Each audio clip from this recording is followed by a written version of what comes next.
Saludos a todos, bienvenidos a este nuevo video. Y hoy nos toca estudio profético.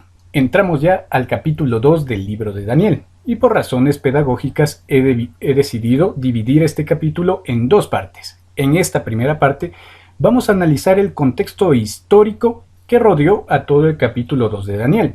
Y en la segunda parte vamos a ver la profecía que contiene este capítulo.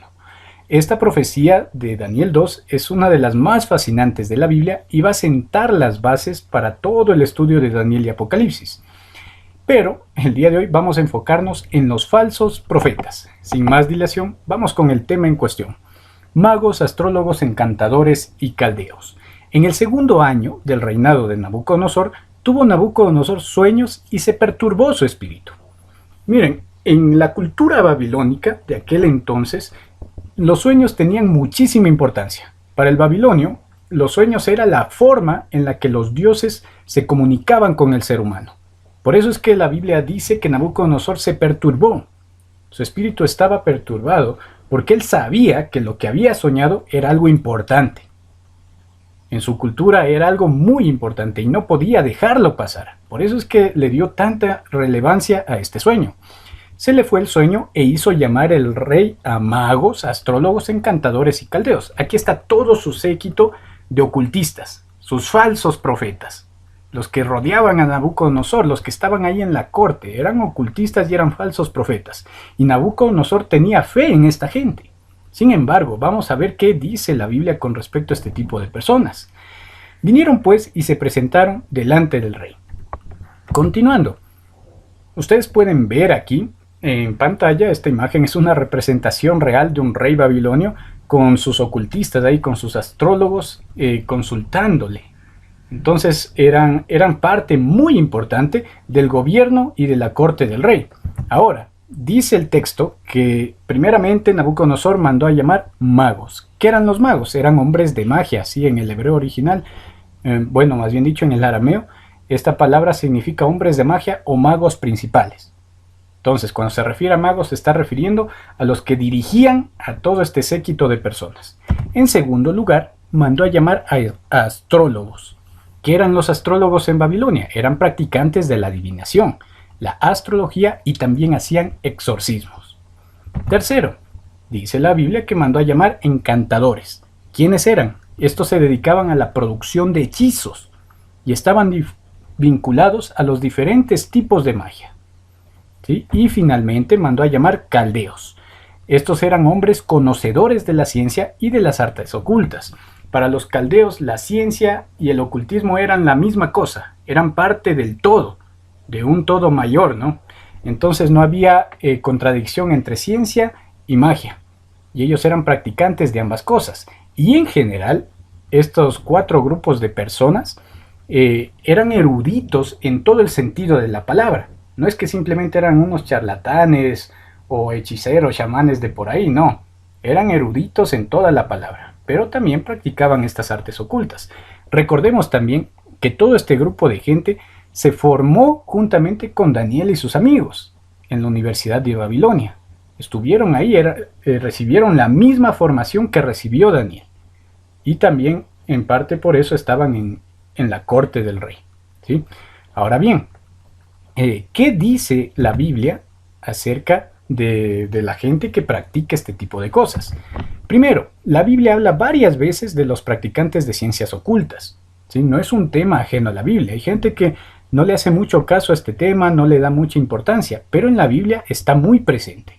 Desde el mismísimo Génesis, por ejemplo, cuando Faraón tiene ese sueño, ¿no?, de las vacas gordas y las flacas y de las espigas, dice que mandó a llamar a sus intérpretes, a sus adivinos, a gente que también practicaba el ocultismo. Y de paso que esta historia es muy parecida a la de Daniel y José, ¿sí? Luego en Éxodo están los hechiceros de Faraón. En Hechos puedes encontrar muchos casos. Entonces en la Biblia se habla bastante de este tema y es con la finalidad de advertir acerca de los peligros de estas prácticas. Segundo, la Biblia condena estas prácticas. La Biblia es muy enfática, es demasiado enfática en condenar todas las prácticas ocultistas de este tipo de personas. Por ejemplo, en las leyes levíticas que Dios le dio directamente a Moisés, una persona que era hallada practicando, sea magia, adivinación, hechicería, consultar a los muertos, etcétera, etcétera, podía llegar a morir. ¿Sí? Esa era la condena para la gente que practicaba esto, la mismísima muerte. Entonces Dios condena tajantemente la práctica de estas cosas en la Biblia. En tercer lugar, Dios prohíbe estrictamente porque son los demonios quienes están detrás de lo oculto. ¿Sí? ¿Por qué Dios prohíbe? No es que Dios sea malo, no es que Dios quiera monopolizar la espiritualidad, como alguna vez oí por ahí, no.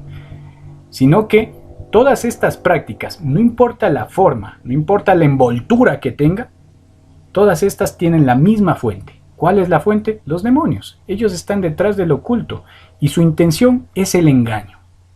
¿Sí? Y miren, hay mucha gente que dice, no, es que hay magia blanca, hay magia verde, ¿no? Magia ecológica o magia basada en la naturaleza o basada en principios panteístas o animistas que están ahí en armonía con la naturaleza, con las cosas buenas. Entonces esa magia no tiene nada de malo, ¿no? Suele decir la gente, yo he visto esos casos.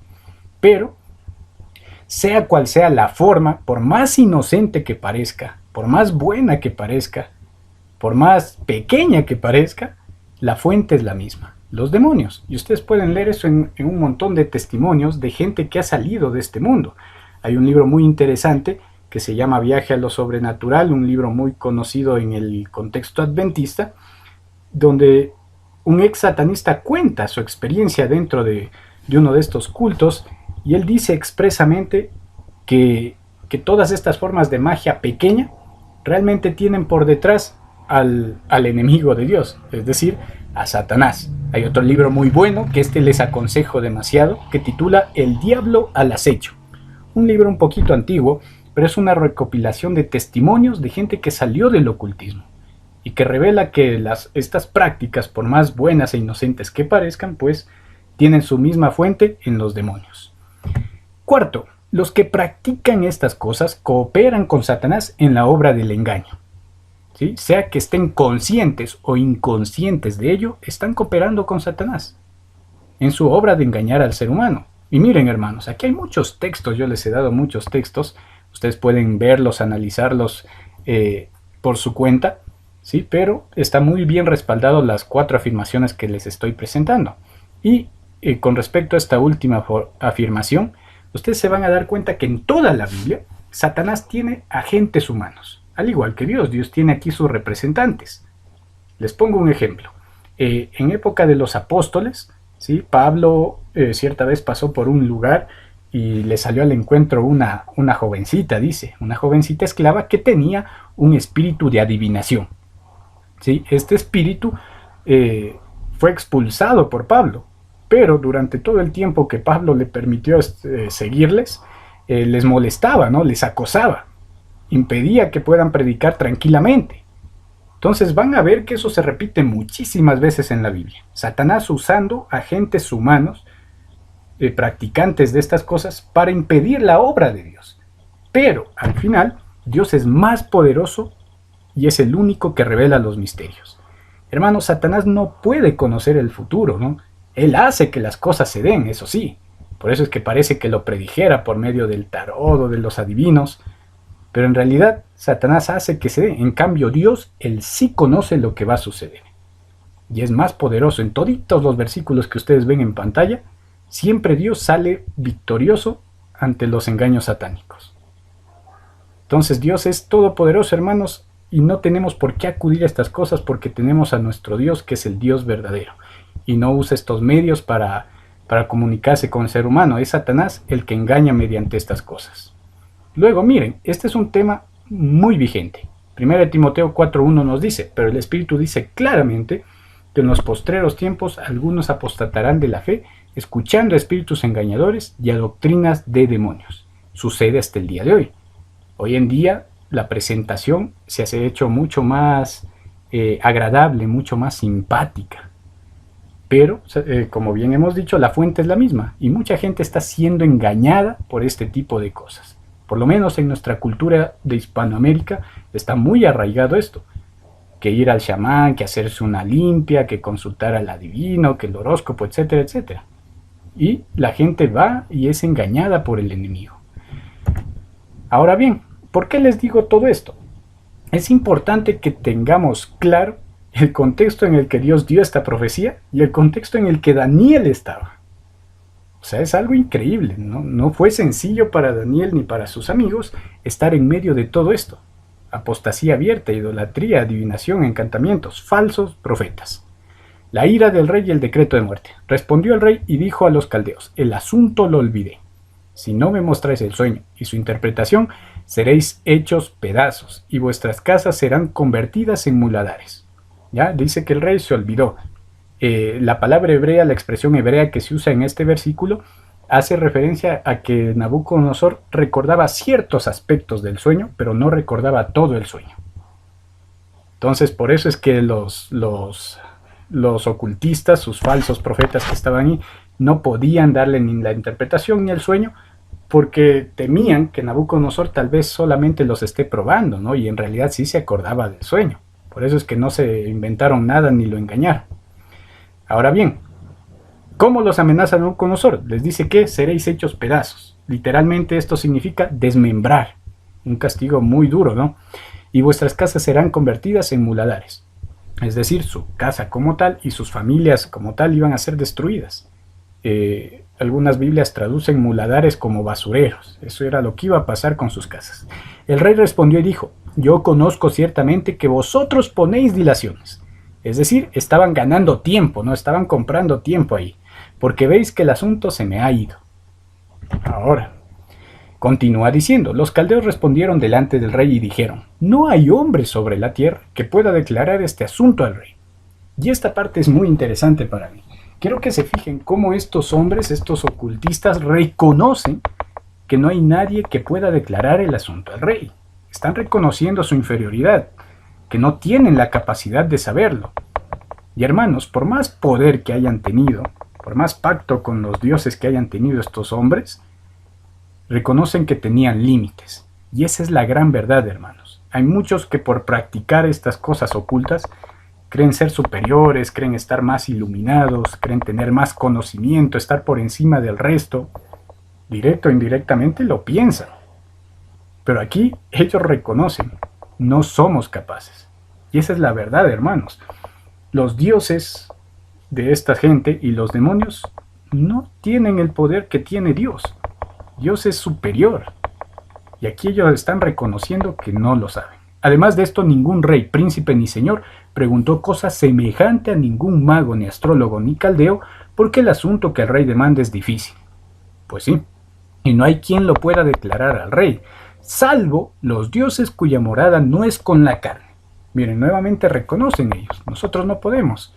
Los dioses superiores, ellos sí tal vez puedan, ¿no? Es lo que están diciendo. Babilonia se caracterizaba por tener centenares de dioses, tenían muchos dioses. Y estos estaban divididos en 3 jerarquías, en 3 niveles. Podríamos decir dioses superiores, medianos e inferiores. Cuando un sabio de estos, un ocultista de estos de Babilonia, era iniciado en los misterios de su religión, de sus creencias, se encomendaba a la protección de un dios, probablemente un dios inferior. Ahora, hay algo bien interesante con lo que les estoy diciendo. El apóstol Pablo dice de manera expresa, de manera clara, que los ídolos, que los dioses de las naciones paganas son en realidad demonios. Entonces, no es que solamente los dioses antiguos que vemos por ahí se le ocurrió ahí en la mente a alguien y empezaron a adorarlos, no. Estaban muy relacionados con demonios reales. En otras palabras, estos sabios, estos ocultistas del rey Nabucodonosor, se encomendaban a demonios, a dioses específicos, para poder tener su conocimiento, su ciencia y sus poderes. Y de paso, hermanos, hay mucha gente que cuando lee la Biblia y ve sobre estos magos, hechiceros haciendo ciertas cosas en la Biblia, piensa que es pura charlatanería. No siempre es así. Es igual hasta el día de hoy. No siempre es charlatanería. A veces sí lo será, eso hay que ser sinceros. Pero no siempre. Porque Satanás sí tiene poder para hacer ciertas cosas, pero solamente hasta donde Dios le permite. Y el poder de Satanás es muy limitado. También vemos otro detalle interesante hablando de esto.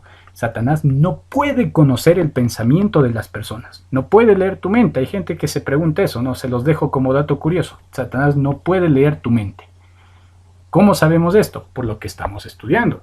Nabucodonosor soñó en su cabeza, en su interior, él tuvo un sueño. Y Satanás no pudo saberlo, porque si no se lo hubiese revelado de alguna manera a toda esta serie de ocultistas. Pero él no puede leer la mente del ser humano. Solamente Dios, dice la Biblia, conoce lo que hay en el ser humano. Conoce lo que hay en tu mente. Satanás no. Por eso, hermanos, como dice el N. White en algún lugar, el campo de batalla del gran conflicto es en la mente. ¿Sí? Con la mente sirves a Dios. Con la mente adoras a Dios. Todo comienza aquí. Por eso debes mantener tu mente limpia. Debes mantener tu mente en comunión con Dios, en comunión íntima. Continuando, por esto el rey con ira y con gran enojo mandó que matasen a los sabios de Babilonia. Entonces esa fue la orden del rey, ya enojado porque solamente se daban las vueltas, solamente trataban de ganar tiempo, manda a matar a todos los sabios. No solamente a los que estaban ahí, sino a todos, dice. Una decisión increíble que de hecho era muy posible, ya que se caracterizaba Babilonia por condenas bastante duras. Y bueno, aquí he puesto una representación de los dioses sumerios, que también llegaron a formar parte del panteón babilonio. Y tiene muchas cosas interesantes, que se los pongo ahí como curiosidad nada más. Observen sus cabezas, por ejemplo. Observen el tipo de gorra que usan. ¿Sí? Es una gorra muy similar a la iconografía que hoy conocemos del mago o del hechicero, ¿verdad? Observen los cuernos que salen de las gorras, ¿sí? Estos cuernos, señal de poder, señal de ciertas deidades. Observen al extremo derecho, ven un dios con dos cabezas, un dios bicéfalo, que representa el dualismo, que dice Satanás, el bien y el mal conviven juntos, ¿no? Y forman un todo, forman una armonía. La filosofía del yin-yang, por ejemplo. ¿Sí? Todo eso está ahí expresado. Y bueno, hay muchos detalles que podríamos discutirlo y que de hecho abordaremos en algún tema futuro, pero se los dejo ahí para que se den cuenta que el mismo ocultismo que existía en antaño sigue existiendo hasta el día de hoy. Satanás sigue usando los mismos engaños y la gente sigue cayendo. Y es más, si nos vamos más atrás, vamos a encontrar en Génesis, ¿no? Los mismos dos engaños de la serpiente a la mujer se siguen repitiendo hasta el día de hoy, solo que en formas más variadas, en formas agradables. Inclusive hoy en día estas cosas vienen envueltas de manera muy simpática, muy agradable, muy bonita, pero sabemos que son engaños satánicos. Continuando, el Dios que revela los misterios. Daniel entra en acción. Dice que Daniel entró y pidió al rey que le diese tiempo. Ahora, ¿cómo es que el rey escuchó a Daniel? Ahí está la importancia del testimonio que Daniel dio en el capítulo 1. ¿Se acuerdan? Gracias a la dieta que siguió, a la oración que tuvo, a la firmeza en su fe que demostró, dice que de ellos resultaron 10 veces superiores al resto de sus sabios. Por eso es que ahora Daniel entra, se presenta ante el rey y el rey le da la oportunidad, porque sabía que Daniel era de fiar, ya había dado prueba de ello anteriormente. Luego se fue Daniel a su casa e hizo saber lo que había sucedido a Ananías, Misael y Azarías, sus compañeros, para que pidiesen misericordias del Dios del cielo sobre este misterio, a fin de que Daniel y sus compañeros no pereciesen con los otros sabios de Babilonia. Sí, entonces, ¿qué curso de acción tomó Daniel? Daniel no se la dio de que yo soy el intérprete, yo soy el escogido de Dios. No, fue y pidió misericordia a Dios, oró. Hermanos, qué importante es la oración. La oración es una de las armas más poderosas del cristiano. Debemos formar un buen hábito de oración. Yo les expuse todo lo anterior sobre el ocultismo para que se den cuenta del entorno en el que estaba desarrollándose Daniel. Miren dónde estaba metido. Y hermanos, esto nos enseña una gran lección a nosotros. No importa en el lugar donde Dios te ponga. No importa qué tan difícil sea la situación. No importa el tipo de gente que te rodee.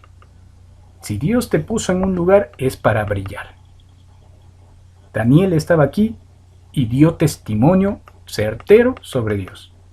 Daniel brilló en esta nación pagana rodeada de tantos dioses, de tantas prácticas ocultistas, satánicas. y aún así Daniel pudo ser una luz en el nombre de Dios.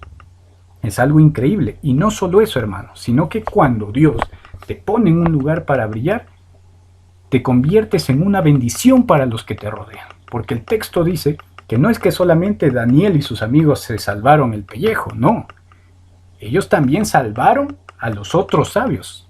Todos estaban condenados a muerte, pero gracias al testimonio de Daniel, los otros sabios también pudieron salvar su vida. Hermanos, Dios te llamó a ser una luz y una bendición donde te haya puesto, para todos los que te rodean. Es algo increíble lo que aprendemos de este capítulo.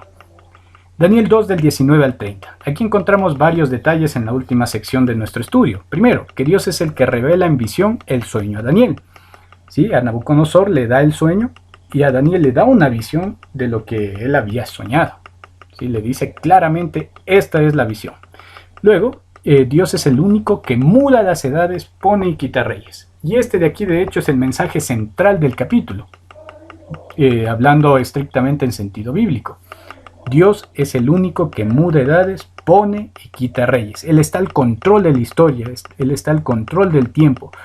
Todo lo que pasa en este mundo, inclusive a nivel político, es porque Dios lo ha permitido. Luego, dice que Dios es la fuente del verdadero conocimiento y la ciencia. No lo es Satanás. Aquí queda muy claro en esta historia. Satanás finge tener conocimiento, ciencia, poder y otorgárselo ahí a sus vasallos, pero es realmente Dios la fuente verdadera de conocimiento y ciencia. Toda la gloria es para Dios, quien revela los misterios. Y eso sucede al final ya de la historia, ¿no? Dios es puesto en alto, Dios es reivindicado, Dios es aceptado inclusive por Nabucodonosor, porque Él es el que revela los misterios. Y es curioso, si ustedes leen el capítulo 2, fíjense que se repite muchas veces la palabra misterio. Un misterio que es algo que no está revelado, algo que es secreto. Y para los babilonios, los misterios tenían gran relevancia. La religión que practicaban estos falsos profetas del rey era una religión basada en los misterios. ¿Qué quiere decir esto? ¿Qué es una religión mistérica? Son religiones herméticas, cerradas, religiones que solamente están reservadas para un grupo selecto de personas con conocimiento oculto y que se basa principalmente en las ceremonias, en los rituales y en la experiencia personal más que en el conocimiento o en la razón. Interesante, ¿no? Algo que sucede mucho hoy en día con varias corrientes de pensamiento. Cuando analicemos Apocalipsis capítulo 16 sobre los 3 espíritus a manera de ranas, vamos a extender mucho más las ideas que les he venido presentando aquí. Pero por ahora quédense con eso. Lo que el rey vio era una visión de lo que estaba a punto de suceder y que se extendía hasta el futuro remoto. Sabemos que esta visión que tuvo Nabucodonosor y Daniel era una visión del futuro, que se extendía desde su tiempo hasta la venida de Cristo. ¿De qué estamos hablando aquí? De historicismo. La historia secuencial e ininterrumpida. Por último, entonces el rey Nabucodonosor se postró sobre su rostro y se humilló ante Daniel, y mandó que le ofreciesen presentes e incienso. El rey habló a Daniel y le dijo, ciertamente, miren las palabras del rey, ciertamente el Dios vuestro es Dios de dioses. Lo reconoce como el Dios superior, inclusive que los suyos propios, y Señor de los reyes, y que revela los misterios, pues pudiste revelar este misterio. Sabemos que la historia terminó bien para Daniel, fue puesto como uno de los principales funcionarios en el reino, un gobernador importante. Y el rey engrandece a Dios, le da la gloria a Dios porque Él es el Dios verdadero, el que da la respuesta, el que resuelve los misterios. Y Daniel era su siervo. Hermanos, solamente para terminar, sigamos este ejemplo de Daniel, que a pesar de estar en esta cultura tan pagana, rodeada de ocultismo, de hechicería, de magia, Daniel no se aminoró, sino que supo representar a Dios, supo brillar ahí donde Dios le puso. Sigamos este ejemplo, seamos hombres de oración, hombres de fe, y seamos una luz para los que nos rodean, y advirtamos de los peligros de este tipo de prácticas. Que Dios les bendiga, ese ha sido todo el tema del día de hoy. Espero que haya sido de instrucción para ustedes y nos vemos en el siguiente estudio profético. No olviden suscribirse al canal, Bendiciones.